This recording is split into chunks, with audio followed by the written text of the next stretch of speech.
Stress strain curve of different grades of steel.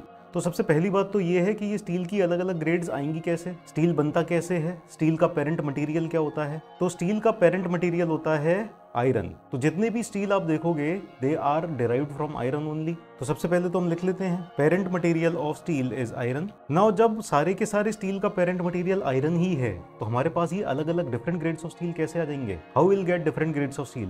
तो different grades of steel आने का reason ये है कि हम आयरन के अंदर या तो कार्बन परसेंटेज बढ़ा सकते हैं, कम कर सकते हैं, कार्बन परसेंटेज को चेंज करके या अलॉय का अमाउंट चेंज करके। जैसे अलॉय में हम निकल, क्रोमियम, ये सारे अलॉयज डाल सकते हैं तो उससे प्रॉपर्टीज चेंज हो जाएंगी, अलग अलग ग्रेड के स्टील मिलेंगे। या फिर जो मैन्युफैक्चरिंग प्रोसेस है उसमें थोड़ा बहुत चेंज करके रैपिडली कूल डाउन किया, या किसी मैन्युफैक्चरिंग प्रोसेस में हमने स्लोली कूल डाउन किया, या फिर मैन्युफैक्चर करने के बाद उसके ऊपर कोल्ड वर्किंग करके, इस तरह से हम स्टील की जो प्रॉपर्टीज हैं उनको चेंज कर लेते हैं। तो स्टील की काफ़ी सारी प्रॉपर्टीज चेंज कर लेते हैं, उनके बारे में भी पढ़ेंगे। तो इस तरह से हमें अलग अलग ग्रेड के स्टील मिलेंगे और इन अलग अलग ग्रेड के स्टील का अंतर क्या होता है, आपस में क्या डिफरेंस होता है, ये भी देखेंगे। तो सबसे पहले तो ये सारी चीजें मेंशन कर लेते हैं। Write down different grades of steel can be obtained by changing carbon percentage. तो स्टील के अंदर कार्बन का परसेंटेज चेंज कर दिया, एडिंग अलॉयज, या फिर हीट ट्रीटमेंट, हीट और कोल्ड ट्रीटमेंट, या फिर मैन्युफैक्चरिंग प्रोसेस यूज्ड। इन सब से हमें अलग अलग ग्रेड ऑफ स्टील मिलेंगे। तो क्या क्या ग्रेड ऑफ स्टील मिल सकते हैं देख लेते हैं। तो यहाँ पर हमारे पास सबसे पहले तो प्योर आयरन है। तो ये रहा हमारे पास प्योर आयरन। तो प्योर आयरन जैसा कि आप देख सकते हो कि इसकी जो अल्टीमेट स्ट्रेंथ है वो बहुत कम है। अल्टीमेट स्ट्रेंथ जो मैक्सिमम स्ट्रेंथ होगी वो बहुत कम है, यहाँ तक ही आ रही है। ठीक है, इसमें कार्बन मिलाया, कार्बन मिलाने के बाद इसकी जो मैक्सिमम स्ट्रेंथ होती है या अल्टीमेट स्ट्रेंथ ये बढ़ गई है, इंक्रीज हो गई है। हाई स्ट्रेंथ स्टील बनाने के लिए हमने क्या किया, अलॉइंग की, है ना। इसके अंदर निकल, क्रोमियम वगैरह ये सब बाकी मेटल्स ऐड किए, तो इससे क्या हुआ, इसकी स्ट्रेंथ और ज़्यादा बढ़ गई। या फिर कुछ हीट ट्रीटमेंट प्रोसेस करके या मैन्युफैक्चरिंग प्रोसेस चेंज किया अलॉय स्टील के अंदर ही। तो अलॉय स्टील के अंदर ही हमने क्वेंचिंग की या टेम्परिंग की।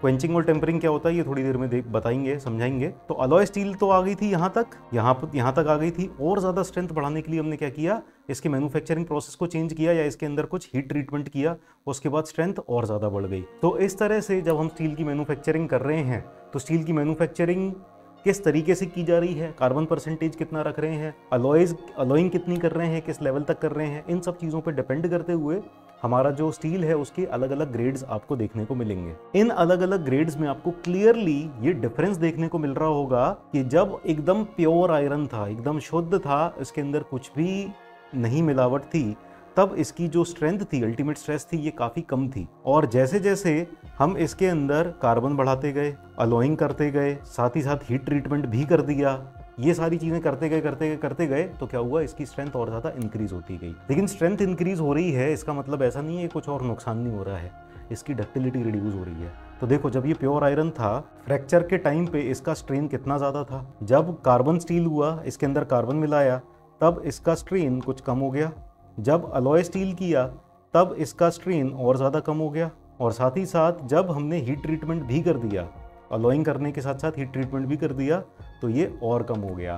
तो जैसे जैसे हम ये ग्राफ से देख सकते हैं कि जैसे जैसे हमारा अल्टीमेट स्ट्रेंथ बढ़ती जा रही है स्टील की, वैसे वैसे डक्टिलिटी रिड्यूस होती जा रही है। डक्टिलिटी क्या है, ductility is strain at the time of fracture. Fracture के टाइम पे जो स्ट्रेन है वो रिड्यूस होती जा रही है। तो ये डिफरेंट ग्रेड्स ऑफ स्टील हैं। अब इनका ग्राफ आपको बना लेना चाहिए, तो आप ये ग्राफ बना लो जल्दी से, और फिर इनके जो इंपॉर्टेंट पॉइंट्स हैं वो हम लिख लेते हैं। और ये ऑब्जेक्टिव पॉइंट ऑफ व्यू से आप लिख लो, क्योंकि ऑब्जेक्टिव में इसके ऊपर क्वेश्चंस आ जाते हैं। As yield strength and ultimate strength increases, ductility of steel reduces. Next point आप लिखो, with the increase of carbon content, carbon content के इंक्रीज होने के साथ साथ क्या हो रहा है, क्या क्या चीजें हो रही हैं। First of all ductility is reducing, ductility reduces. Second हम ये देख रहे हैं कि अल्टीमेट स्ट्रेंथ इंक्रीज हो रही है, अल्टीमेट स्ट्रेंथ इंक्रीजेज। नेक्स्ट एक और चीज इसके अंदर होती है, जैसे जैसे कार्बन परसेंटेज बढ़ जाएगा कोरोजन रेजिस्टेंस कम हो जाएगा।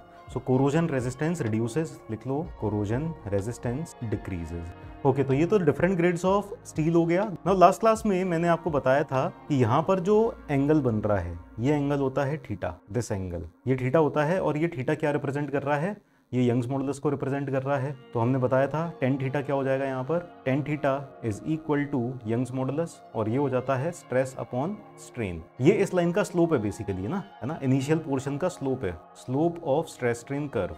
आप अलग अलग ग्रेड ऑफ स्टील देखो तो इसमें बताओ कि इसके लिए जो स्लोप है इनिशियल पोर्शन वाला, और लो कार्बन स्टील के लिए, हाई स्ट्रेंथ स्टील के लिए, क्वेंच्ड और टेम्पर्ड स्टील के लिए, इन सब के लिए क्या ये स्लोप अलग अलग है या फिर ये स्लोप सबके लिए सेम है? यू कैन सी इन सब के लिए ही ये स्लोप सेम है। So if this slope is same, यानी कि हम कह सकते हैं कि स्टील के अलग अलग ग्रेड्स के लिए यंग्स मॉडुलस सेम रहेगा। So Young's modulus will remain same for all the grades of steel. और इसकी वैल्यू मैं आपको लिखा चुका हूँ, मेल्ट स्टील के लिए लिखाई थी मैंने 2.1 इंटू 10 टू द पावर 5 या 2 इंटू 10 टू द पावर 5, ये कुछ भी ले लेते हैं। Young's modulus of all the grades of steel is same. तो यंग्स मॉडुलस ऑफ स्टील क्या हो जाएगा, 2.1 into 10 to the power 5 newton per mm square या फिर 2 into 10 to the power 5 newton per mm square. तो ये ज़्यादा कॉमनली यूज्ड वैल्यू है, ज़्यादा आसान है।